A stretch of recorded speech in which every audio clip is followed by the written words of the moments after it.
Nous allons découvrir ensemble comment utiliser Quizlet pour travailler des mots dans l'enseignement fondamental, exemple ici en 2e primaire. Quizlet est très connu pour les professeurs de langue, mais il faut bien avoir conscience qu'on peut utiliser cet outil également pour travailler d'autres manières, par exemple ici, une dictée de mots en 2e primaire. Comment vais-je fonctionner? Je vais créer une liste avec les mots que je souhaite faire travailler à mes élèves.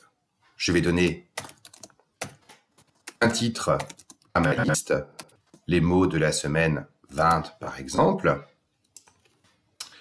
leur donner une consigne, tu trouveras 10 mots à travailler cette semaine. Je vais ensuite descendre et commencer à enregistrer mes termes. Dans mon cas, j'ai déjà prévu ma liste. Je vais commencer avec le mot « mettre » que je vais mettre ici. On me demande de choisir la langue. Je vais donc indiquer qu'il s'agit bien du français. Cette étape est obligatoire pour que le système puisse fonctionner par la suite. À chaque mot que je mets dans la colonne de gauche, je vais associer une image. Je clique donc ici sur « Images ». Automatiquement, le système va me proposer des images en rapport avec le terme que j'ai indiqué. La première me convient bien. Je clique donc dessus. Je vais ainsi poursuivre mon travail avec les différents mots. Et donc, pour le terme numéro 2, je vais indiquer maison. Je vais, au niveau de l'image, choisir l'image qui me convient. Je vais ainsi poursuivre mon travail. Vous allez voir que même des termes comme mettre, par exemple, qui peuvent sembler plus abstraits, vont générer des images, comme ici mettre la table ou mettre son pantalon. Je vais choisir la première et je vais ainsi poursuivre mon travail.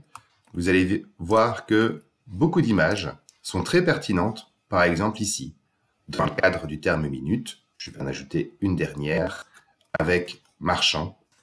Je pourrais bien évidemment continuer et enrichir ma liste au fur et à mesure. J'estime que j'ai suffisamment avec mes 5 cartes. Je vais cliquer sur Créer.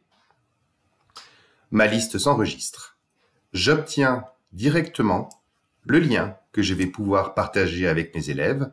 Éventuellement, si je dispose de Google Classroom, je pourrai l'intégrer directement. Dans mon cas, je vais simplement garder le lien, je vais aller tester mes exercices et comme vous le voyez, j'ai d'abord les cartes d'apprentissage, les flashcards. Donc mettre va me permettre de voir l'image et je vais pouvoir ainsi apprendre les différents mots de la semaine. Je vais pouvoir poursuivre avec apprendre et devoir choisir le terme correct.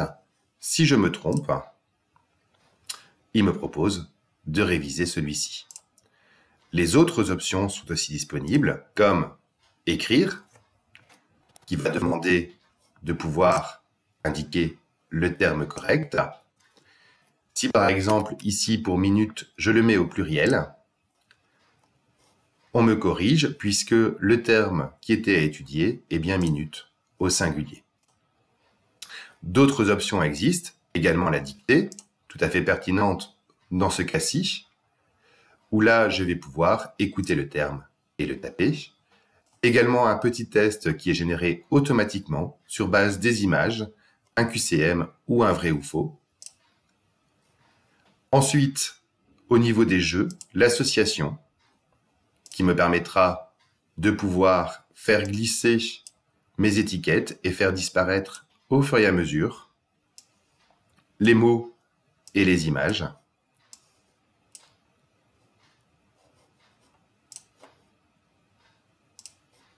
Je vais également pouvoir travailler avec Gravité, qui est un petit jeu qui va permettre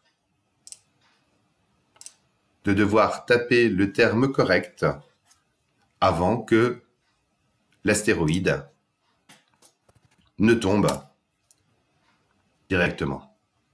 Vous voyez qu'en quelques instants, je vais pouvoir créer dans Quizlet une liste de mots pour faire travailler les élèves sur l'orthographe et la compréhension du texte.